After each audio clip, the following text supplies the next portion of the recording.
માણસને અહંકાર આવે અને માણસ જેટલો ઊંચો જાય, એક નિયમ છે, માણસ જેટલો ઊંચાઈ પ્રાપ્ત કરે એટલી એની પડવાની શક્યતા વધી જાય. કાં તો પોતે પડે, કાં તો સમાજ દ્વારા એને પાડવામાં આવે.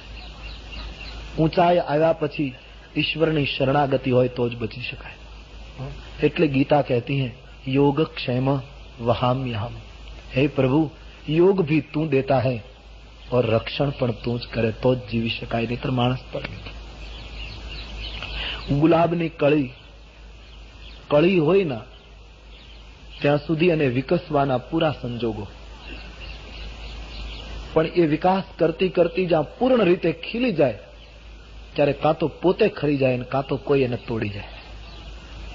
એમ સાધક જ્યાં સુધી કળી બની રહે